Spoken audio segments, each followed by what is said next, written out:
Introducing Mr. Lévy is a lovely challenge, partially because my French accent is not very good. So I ask your indulgence, but really more so introducing him as a challenge because he has been involved in so many disparate activities in his life. He began his career as a war correspondent for an underground newspaper called Combat, and later, of course, he became known as a philosopher and a filmmaker. After returning to Paris as a war correspondent from Bangladesh, he became known as a founder of the New Philosophers. And the Boston Globe has written that he is, quote, perhaps the most prominent intellectual in France today. He is a writer of more than 30 books, including the widely known to many of you, The Genius of Judaism. Describing it in his words, the book is devoted to, quote, a defense of a certain idea of man and God, of history and time, of power, voice, light, sovereignty, revolt, memory, and nature, an idea that contains what I call, in homage to one of the really great French writers who have understood some of its mystery, the genius of Judaism. He has founded an institute in Jerusalem in honor of Emmanuel Levinas, and he has been an activist. In particular, some of you may remember he was a very, very powerful voice in bringing the world's attention to what was going on in Bosnia in the 1990s. Did I mention your recent acting career? Because if I haven't, I want to share it. Last June, he wrote and starred in a one-man play in England entitled The Last Exit Before Brexit, and in November, Mr. Lévy made his off-Broadway debut at a public theater in a one-night-only solo performance called Looking for Europe. He's going to be speaking this evening for about 20 to 30 minutes. Then he'll certainly entertain your questions as well. His newest book, The Empire and the Five Kings, which was published just last week, we received copies just a few days ago, is subtitled America's Abdication and the Fate of the World. It's available after the program for purchase. I know many of you have purchased it in advance, and he'll be signing them, autographing them as well. It is, of course, the subject of his talk this evening. We are both delighted and honored that he is with us this evening. My friends, please join me in welcoming Bernard-Henri Lévy.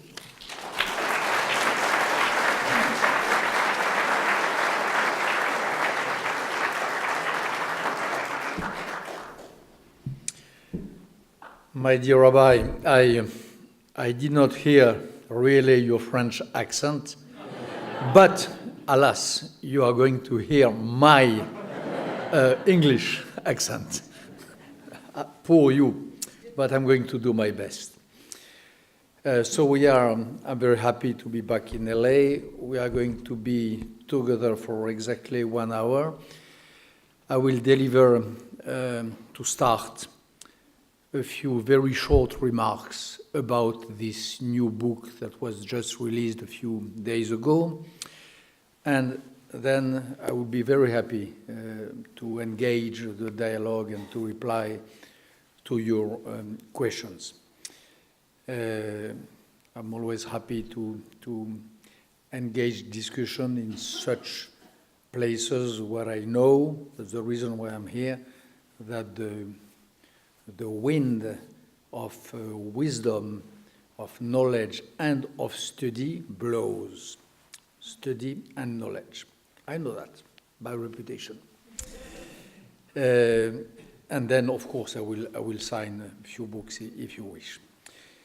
So I just published this book called The Empire and the Five Kings.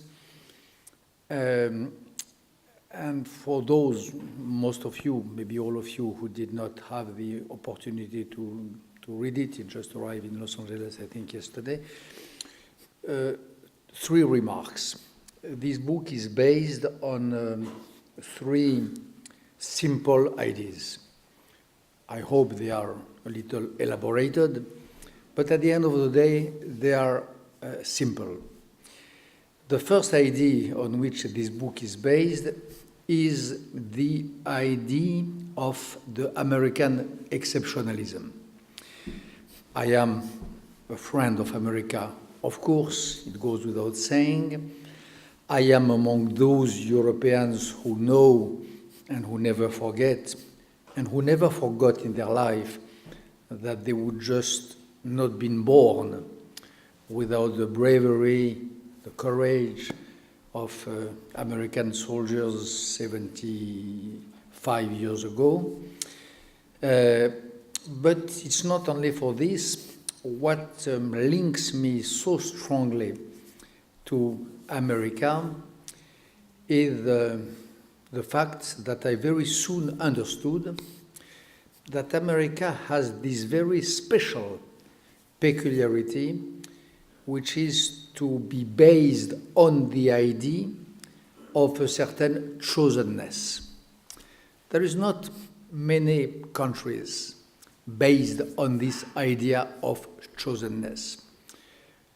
For a long time, there was known America was the only one, the only country whose founding fathers believed that they were inventing a country not just to have one more country in the planet, but to have a very special one. For a very long time, there was no other country than America. Since 70 years, there is a second one, which you know rather well in this room and which I know well too, which is Israel. Israel and America are the two only countries who believe in this idea that it's not enough to be a country. You have also to give to this country a mission, a duty in the world. France is a great country with the idea of a certain universality, with the idea of spreading some values, but there has never been in France this idea that this country was founded not only on the rock of an identity, but with the project and the hope to play a certain role in the big theater of the nations. In this book, you will see, maybe, I went through the books, the speeches, the words of those who founded America, the Pilgrim Fathers, the first presidents of this country, and also till throughout the 19th century, the real builders of this country. I made, by the way, a little discovery, I think. For a Frenchman, it's a total discovery, and I think that for many Americans, it will be a discovery also, which is the very strong link between the founders of America and the Latin language, Latin, Roma. You will see that. I will not enter in details in these opening remarks, but you will. There is a part of the book where I try to elaborate the fact that to understand why, in a bill of $1 today, in the America of 2019, you have, which very few Americans know, you have not one, not two, but three Latin quotes coming from the same Latin poet whose name is Virgil. What does it mean? Why this so-called materialist country, fatherland of the world capitalism, has on his banknotes three quotes of remote, forgotten Latin poets. What do these three quotes mean? You will discover all that. But the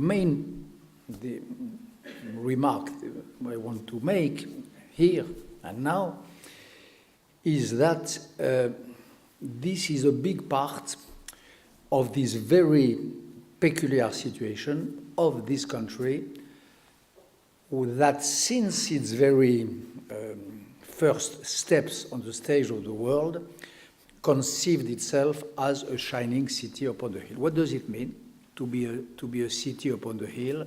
What does it mean to be shining, and so on? I call it an empire in the title of the book, but a very special empire. When you conceive yourself by embedding in your definition this sense of chosenness, you have a very special relationship to the expansion of your values, for example. And there is in the book, you will see a reflection about what I call the reluctant, the unwilling imperialism of America. There has been a lot of empires throughout the human history, throughout the modernity. We have today some empires, tough, strong, sometimes brutal. What is very special with America, due to this sense of chosenness, due to what the Pilgrim Fathers of the Mayflower had in mind when they read and recitated Virgil, is that Americans, since then till now, are what I call involuntary romance. Involuntary romance. What does it mean? Why it is, and so on. So this is the first thread that runs through this book. This idea of chosenness, of reluctant imperialism, of being romance but unwilling. What does all that mean? Second remark for tonight, but it is, I think, it's fair to say, for me to say it like that, it is the second thread which really articulates this book. America has known throughout her history many moments of isolationism, many moments of withdrawal from the game of the world. There has been a sort of pendulum of oscillation between moments of activism, moments of withdrawal, the reluctant empire and the impeached empire and the willing empire. And you have some thinkers today of American foreign policy who know that very well. Walter Russell Mead made a distinction between the four currents of the American foreign policy, the Jeffersonian, the Hamiltonian, the Wilsonian. But my conviction, my second thesis in this book is that America, alas for us, the rest of the world, alas for her, America, is living a very special moment of this history of oscillation between involvement and abdication. And there is today a way of withdrawing from the world, which I fear is not only one more of these oscillations. I believe, by the way, that it is not, as many Europeans think and as many Americans believe too, it is not Trump, it is not the responsibility of your president. What I demonstrate in this part of the book, I think, rather logically is that your two last presidents, the current one and the former one, have probably nothing in common except one thing, which is to believe that this sense of chosenness at the end of the day does not mean so much, might not be part of the definition of the country, might be from the rest of the world a way to cheat America and to ask more money from America. And there is a process that started far before your current president, at least since the former one, but certainly even before that. My conviction is that it is a deep ideological and metaphysical process that is engaging your country in a really new period, new time of its history, that consists in breaking this very special link, this link of hope, of spirit, of light, sometimes of very big mistakes also, of course, between America and the rest of the world. And I believe that we are facing a moment of abdication of America. I had this conviction, this intuition, when I started the writing of this book in a very special moment and in a very special place. It was 1.5 years ago, which means that I wrote this book in emergency. 1.5 years ago, I was in a very remote place, which is familiar to you, which is Kurdistan. I was with my Kurdish friends, whom I escorted since 1 year or 2 years in their fight against ISIS. I had been a rather reliable witness of their bravery, of their will to spill their blood for us, Americans and Europeans. I had time enough. I spent month and month with them. I shot 2 documentaries about them. I had the opportunity to check, to verify on the ground that this enlightened Islam that we are seeking so desperately since so long, if there was a place where it was incarnated, it was there.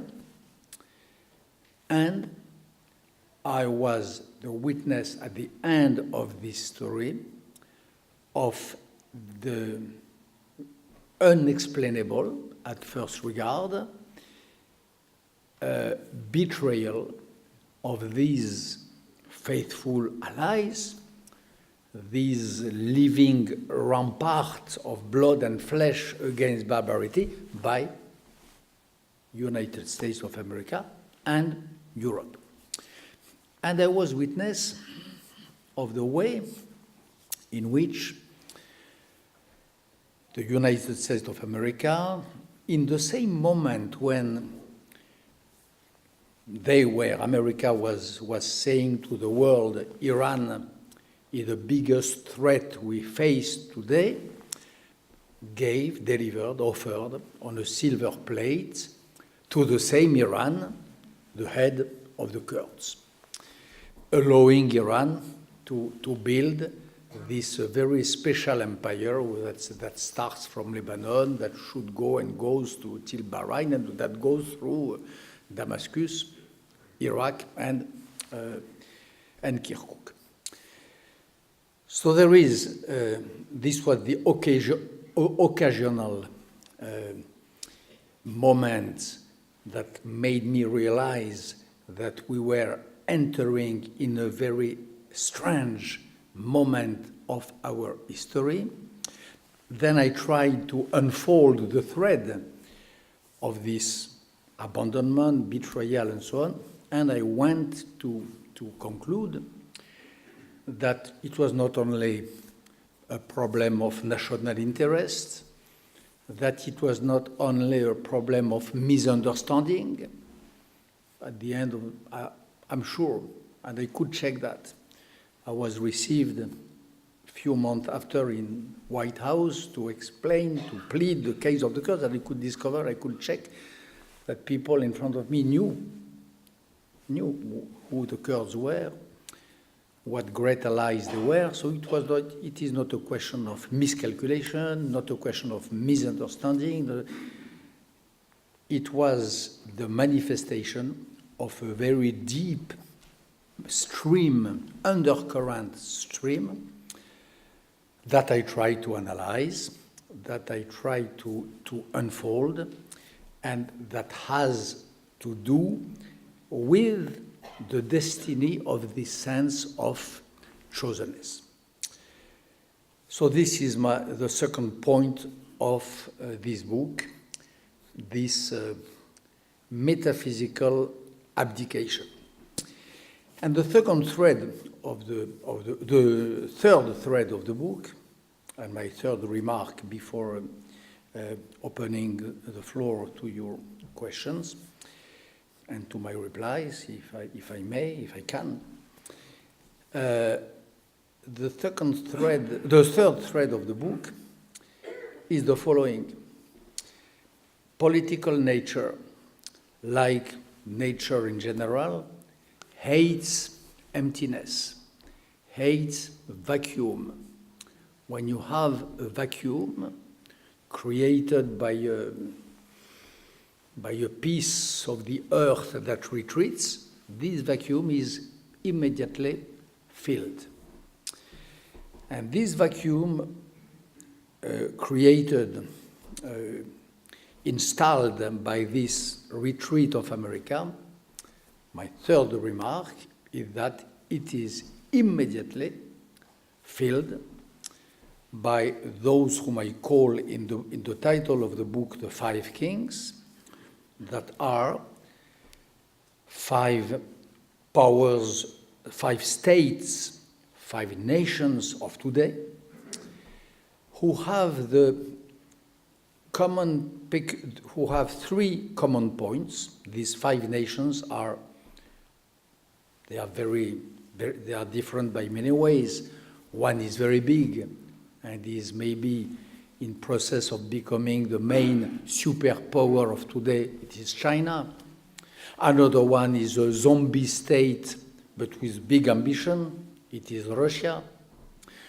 The third one is an apparently local, but with big ambition country, which is Iran. The fourth one is the Turkey of Erdogan. And the fifth one is Saudi Arabia. Or more generally, this conception of Sunni Islam that stems from Saudi Arabia. So these five are very different, incomparable. You cannot compare the importance of China with what Russia is now, but they have 3 points in common. The first point is that there are four points in common, according to this new book. The first one is that they all have been, in a remote past, great empires, very shining, very brilliant, building a great civilization, having great territorial but also cultural ambitions. The Chinese Empire, the Russian Empire, the Ottoman Empire, all that were great moments with very dark side too of human history. Number one, 5 former empires. Number two, 5 empires that collapsed in a way or in another at different times, at different moments of the last centuries. The 5 collapsed. And they collapsed without return, because it is one of the laws of history, which are proved by the best historians of the rise and the fall of empires, from Polybus to Toynbee, going through Montesquieu and so many others.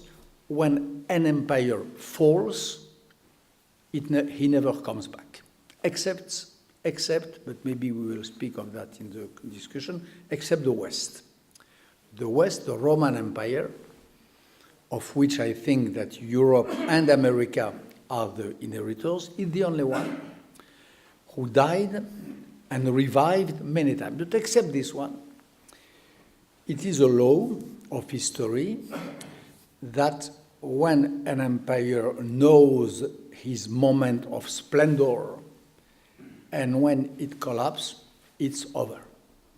So they have been bright, they have collapsed, but third point in common, third common characteristic, they are, despite the law of history, they are trying now, in this emptiness left by the West in its retreat, they are trying to reassert themselves, and they are trying to come back.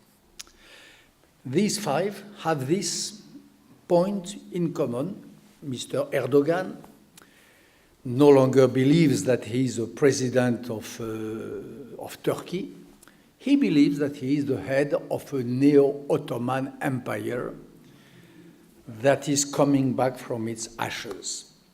Vladimir Putin does not believe that he is saving the remnants of the collapsed Soviet Union. He really believes that he is the builder of a new Russian empire, taking its roots in all the sources of the Russian grandeur. Chinese, needless to say, Saudi Arabia, needless to say, and Iran is governed by mullahs who are, since 4 decades, are really trying to deny the state of affairs which was acknowledged by the last Iranian Shah, which was that the old Persian splendor was over. When the Shah of Iran, a few years before before being toppled, organized the big ceremonies of Persepolis, he knew that his country had become the museum of its own greatness. And he organized this ceremony as a sort of a huge Disney worldization of his own memory. The mullahs of today don't believe that. They believe that they are the inheritors of the time of Darius, of Xerxes, of the best of the Iranian Empire, and that they have to draw all the consequences of that. That's why Iran is such a dangerous country. It's not only because it has military power, it is because they have, the Iranians, this ambition. So the West, the peoples of the Middle East, the peoples of these countries, their citizens, and in particular those of the Iranian, Russian, Chinese citizens who would like to embrace democratic and liberal values, are facing 5 very arrogant, full of hubris powers who have the firm intention to rebuild a new empire. And this is what struck me when I was in Kurdistan, and this intuition, I tried to go deep into it to understand what it meant. These 5 kingdoms act since a few years, not only against, of course, against America, of course, against the West, of course, against the European and Western values, but more than that, they act as if the West and the United States of America, at the end of the day, did not exist. What struck me during these days of the end of my stay in Kurdistan was to see 5 little powers wanting to become big powers, and maybe the dominant powers of the time coming, acting as if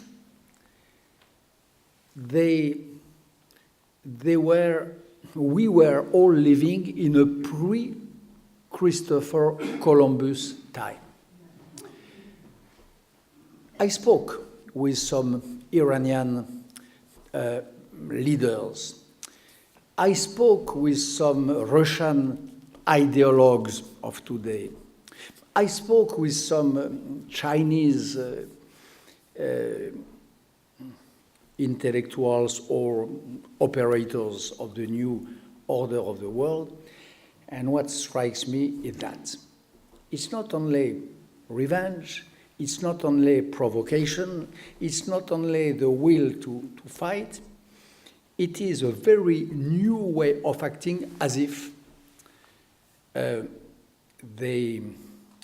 we, Europe and America, had decided to install fences, walls of a big fortress at our border, as if America had transformed the 2 oceans that border it into big walls. The big wall of today, of the Trump administration, maybe of the previous one, is not the wall on the Rio Grande. This is a joke, because it will not happen. This state of emergency is nothing.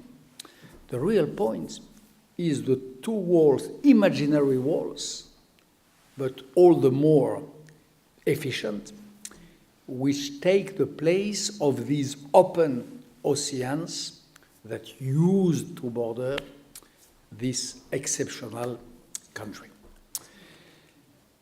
And in front of that, of course, these 5 kings who, like the 5 kings of the story of the Genesis, of the 5 kings among whom Sodom and Gomorrah, battling the 4, and with Abraham in the middle, like the 5 kings of the 15th book of Joshua, defeated by the Jewish armies. And the title of the book is, of course, inspired by these 2 stories. There is in the Torah 2 stories of an empire consisting in 4 kingdoms, or in 1 kingdom but chosen, which is Israel, facing 5 kings. These new 5 kings, as the kings of the time of Abraham, as the Sodom who took in hostage Lot, willing hostage, as you know, not a reluctant hostage, happy hostage. These 3 kingdoms having the aspiration of becoming empires are at a moment of their history where they pretend to impose their values against ours, at the expense, again, of our peoples and of their own peoples, for whom America is a shining city upon the hill. because as I express it also in the book, this idea of the shining city upon the hill is not only a creed of lunatic former Europeans becoming Americans. It's not the idea of lunatic neoconservatives believing that America has a mission. No.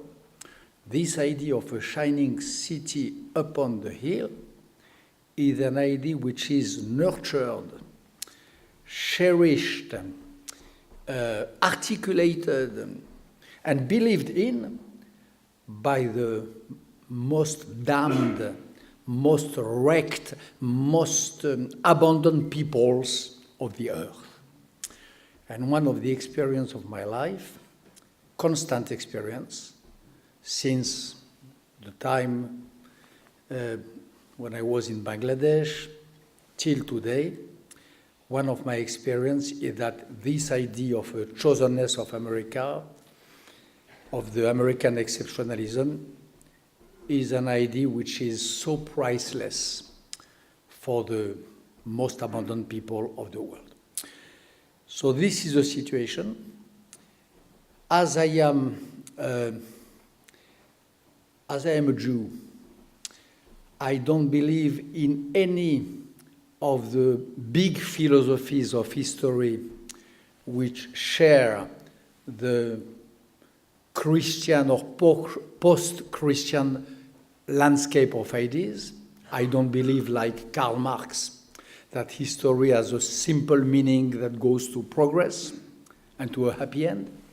I don't believe, like Spengler, Oswald Spengler, that history is a fatal decline that drives us necessarily to a bad end.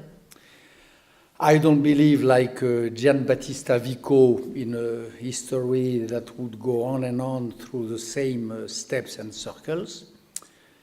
I believe that history is a messianic idea of which we, Jews, humans in general, in our work of redemption, in our work of repairing the world, in our process of tikkun olam, have the power to make turn in a sense or in another one. I believe that all my life.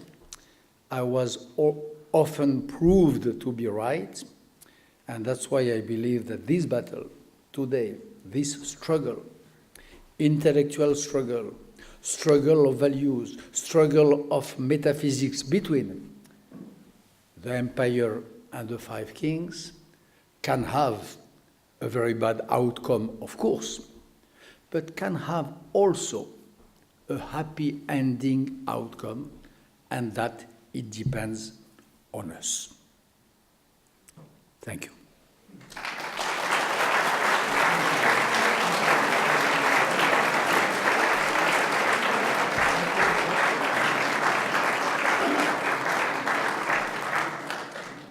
So we have, as the rabbi told us, we have exactly 20 minutes, alas, a little less than I expected, for your questions, my dear friends. Madam. In my studies of history, my professors made sure that we all knew that Russia constantly sought to expand its hegemony down to the south. So they'd be bumping into Iran and China. What would your take be on that? It's not a question of South. Today, I think we don't understand the game of Russia if we don't see that it has a project of civilization. When you read carefully, as I did, the writings of those intellectuals, it's sometimes not bad to read intellectuals who surround Vladimir Putin. They have a whole bunch of theories. The theory of tellurocratic, the earth, civilization opposed to a thalassocratic Thalasso, like the water, America, an opposition between the two powers. There is in the Putin vision of the world an opposition between openness of a society and closeness, etc. You have around the idea of Eurasia an alternative conception of Europe and of the world, which is much more than going to the south.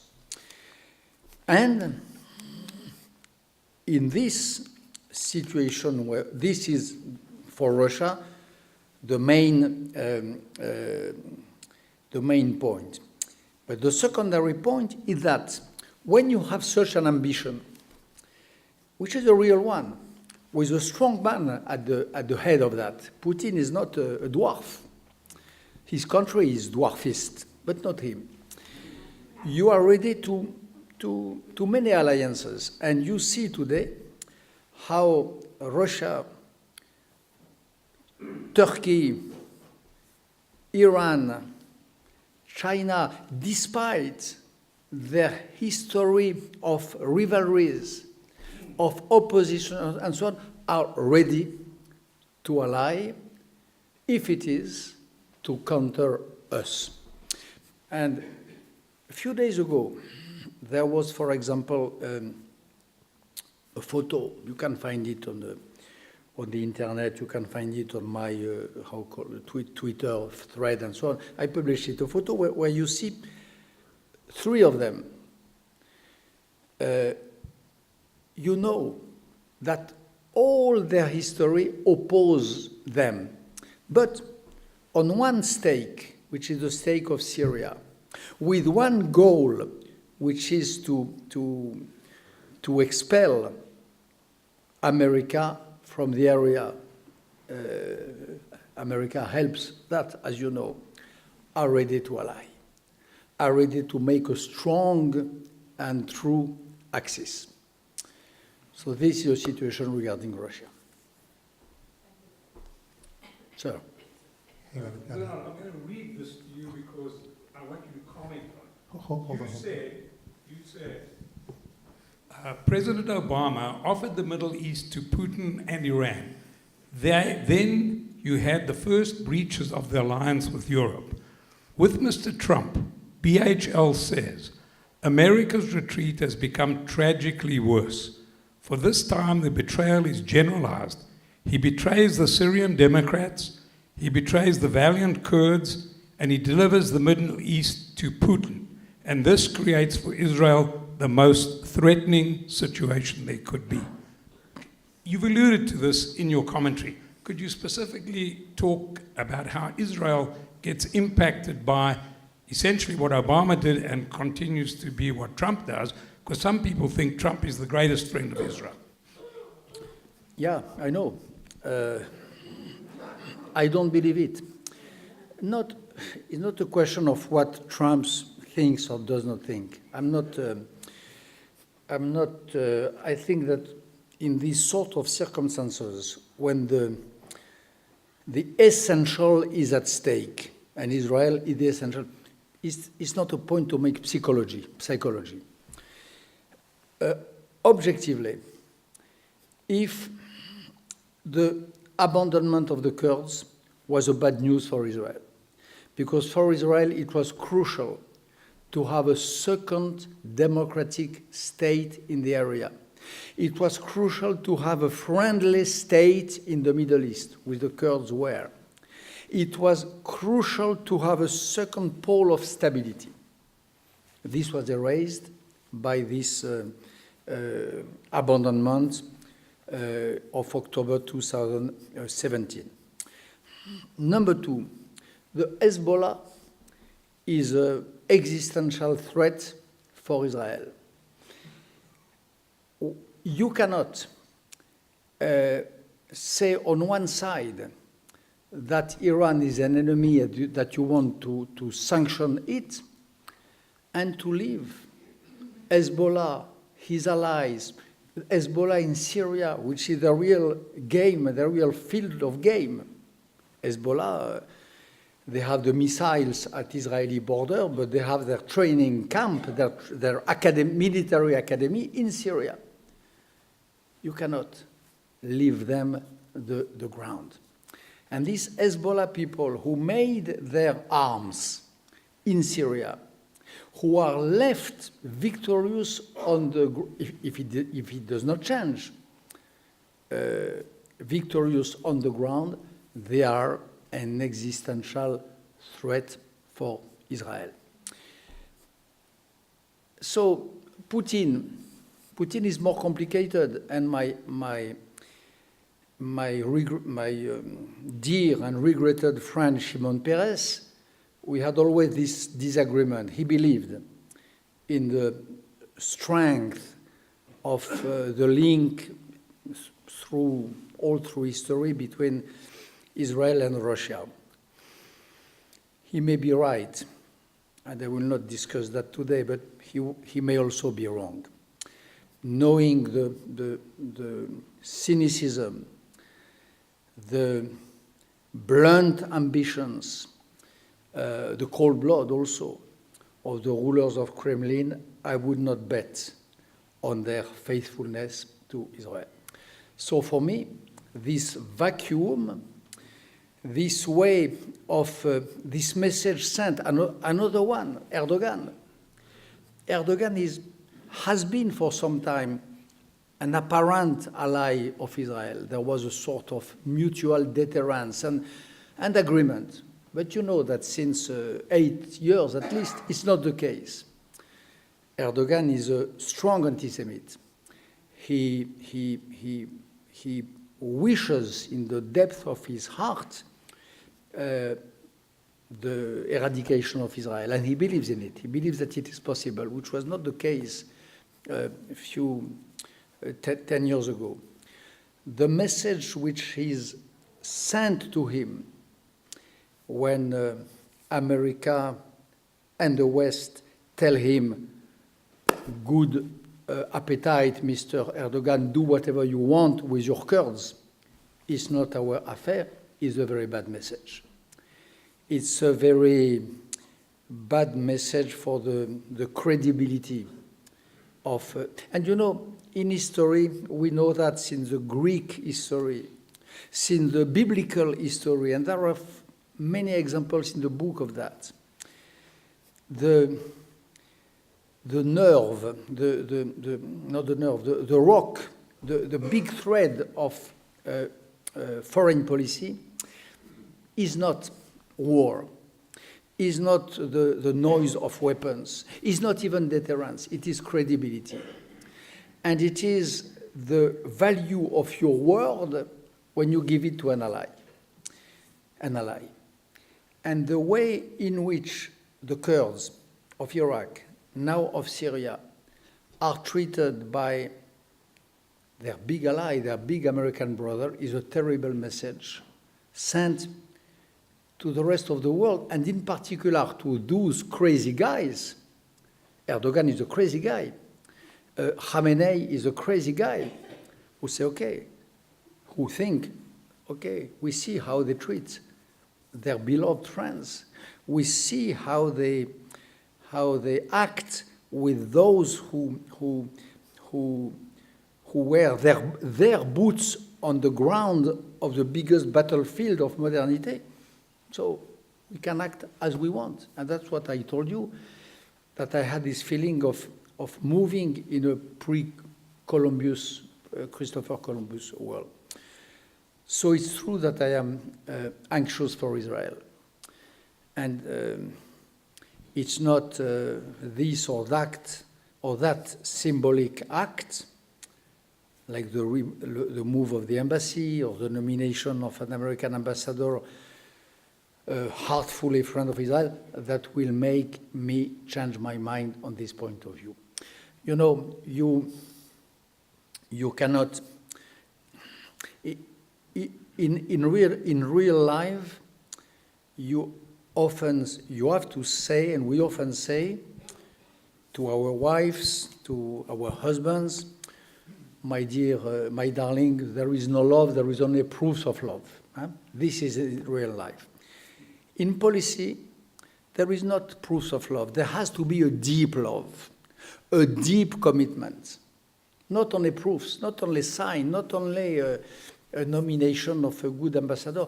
You have to have a real ahavat Israel, acts of political friendship that are not based in a true ahavat Israel, in a true understanding, in a true love, but also understanding of what Israel means. These acts might prove to be worth nothing at the end of the day. This is my deep fear. My friend Judea Pearl. Can you comment on... Dr. Pearl, just let me give you this, Dr. Pearl. I feel like Oprah a little bit. You all get a new Chevy at the end of the day. Deep enough voice. Can you comment on the forces in America that brought about this abandonment? Is it just laziness of being the policeman of the world, or is it deeper than that? No, I think it is deeper. My strong belief is that when I told you that I believe in exceptionalism, that I believe in manifest destiny of America, what I meant is precisely the following. The founders of America were animated by this very strange but simple idea that they were restarting Europe. This is America. America is the idea that Europe is a great place, that it collapsed, and that it has to be reset, and there they were. This was America. The founders of America saw themselves, I spoke about Virgil. The hero of the big poem of Virgil is called Aeneas, the son of the last citizen of Troy, escaping Troy in flames, crossing the sea in order to replant a new Troy in Italy, in what was to become Italy. This is the story of Virgil. A man escapes a city in flames, brings with him in his pockets, in his galleon, in his vessel, in his ship, the best of this city, the gods of the city of Troy, and he managed for these gods a new nest, a new cradle, a new place to bloom, which is Europe. The founding fathers of America saw themselves as new Aeneas. They saw themselves as escaping a new Troy, which was Amsterdam, London, Paris, the cities of Europe, with new flames, which were not proper flames, but which were the flames of intolerance, of wars, of religions, and so on. And their belief was that they were going to arrive, to land in a new earth where they will replant the seeds, the gods, which they had taken from these burning cities of Europe, exactly the way Aeneas did it, and this is America. So the core of the point is this link between Europe and America. My thesis, it may be discussed, but this is the core of this book, is that America has been America as long as it had, she or it, I don't know, America, as long as she conceived herself as this rebeginning of Europe. What happens?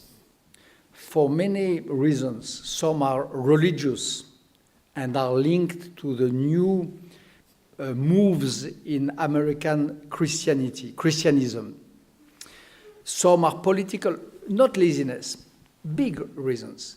The new phenomenon is the possibility of breaking the link between Europe and America. So it can be breaking the link by saying that NATO is an old thing. It may be breaking the link by not going to the Charlie Hebdo, to mourn the Charlie Hebdo victims like Barack Obama did. It can be breaking the link by, as George W. Bush did, or some of his advisors, by opposing Mars and Venus and an old Europe completely finished. There is many ways. But the hard phenomenon, the deep phenomenon, is this broken link between Europe and America. Broken link, which is, as you know, the sense, the meaning in the etymology of a religion. A religion is a broken link. So maybe the new religion of America is this idea of breaking the link with Europe. If that proves to be true, the deep effects for us Europeans will be terrible, of course, but for America they will not be good either, and for the rest of the world, they will be decisive too, because America will become another country. Just another country, a big, I don't know, a huge Australia, a gigantic Greece, whatever. A big France, big France, 50 times France, maybe, but. So for me, this is the question. This metaphysical, spiritual share of values between Europe and America. But this link can be rebuilt. You have on the two banks of the Atlantic River, you have some women and men who are working hard in order to reconnect, in order to mix again the values, in order to consider each other as a source for the other. Of course, it can prove to be broken forever, and it can be repaired. As I told you, I don't believe in the sense of history. In this history, the secular history, I don't believe that it has a sense except the one we give. So, in the last year or two, a book was written called "It's Worse Than You Think." Some well-known American historians have said the arc of history shows that the moment we are facing now has occurred before in this country, and that it will pass. How are you going to reconcile that? To reconcile what? I'm sorry, I did not. To reconcile what with what? It's worse than you think. Yeah. What's happening here is much worse than we really believe it is. Yeah. Versus the historian who says, well, we've been here before, we came out of it, it will pass. I don't think it will, no, I don't think that we have been here before. I believe that in history is not just an eternal repetition of tragedy in comedy and so on. You have events, which an event means something that never happened before and that will not happen after, and which marks a real mark in history. We are facing an event. I compare this little battle of Kirkuk, which I was witness of in Kurdistan, with the big battle that between the two cities of Thebes and Sparta in the ancient Greece. You had a very little battle in the city of Leuctre, 370 before Christ, which was very small, a few hundreds of fighters, but it reshaped completely the relationship of forces between Sparta and Athens. It made the history completely different. You had another history, another battle, very small battle, but huge event, which was the Battle of Chaeronea. we know that by Thucydide and so on, which was very small but decisive because the whole order of the world and the whole relationship of force between Athens and the Macedonian Empire changed. It was a new page of history. And it was not just, it was a new page. I take a third example, the Battle of Pydna, 100 before Christ, which marked the victory, the defeat of the Macedonian Empire, strangled and killed by the Roman forces. Again, it was so you have in history, you have little events apparently who arrive on a butterfly feet and who change the face of the world. And I think that the face of the world is really changing. When I see the relationship between America and China is so important. And I know China a little. When you see on one side the long-term plans of the Chinese new imperial bureaucracy, they are reasoning and acting like the Vatican, like the Catholics, over decades. They are planning, they are making their decision in a landscape of 20, 30, 100 years. In front of that, you have, and I'm not making a judgment, you have an America with thinking about tariff, about a commercial agreement which will make the balance of payments better. It's not the same game. So I really believe that we might face a real event. An event meaning that something that does not happen before and that relaunches the movement of history in another direction. But an event can be prevented. The historians of the Battle of Pydna, for example, prove there is a lot of meditations about that in the Greek and Roman history and Polybe and so on, that at the end of the day depended on the will, on the lucidity, on the wisdom of a few individuals. It could have been other way. It could have been other way. And I still believe it for today. But we might, but when the event has happened, when it strikes with the force of a thunderstorm, it's over. You cannot reverse. One last question, because I promised to our rabbi of tonight to leave the stage in exactly 3 minutes. Yes, sir. I have 2 parts. Isn't this the vision, the separation between the U.S. and Europe, a question of leadership on the European side as well?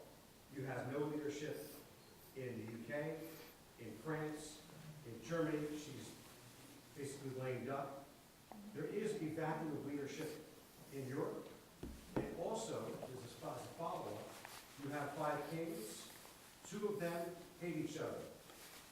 Iran and Saudi Arabia. So how do you reconcile that within the philosophy within Islam? First of all, of course they hate each other, but I had always the deep belief that when and if the time comes, their common deep hate for Israel and for the West in general might be more important than their deep religious and political hate too. I hope we don't see that, but I have always suspected that. When I see, for example, how Iran helps and fuels together with Erdogan, the Hamas in Gaza. They are Sunni, yeah, they are Sunni. So how does that match with the real deep opposition between Shia and Sunni? There is an occasion in this little territory of Gaza when what is at stake is the pure hate of Israel and the pure will to wage against Israel a war of annihilation, where they forget their rivalry.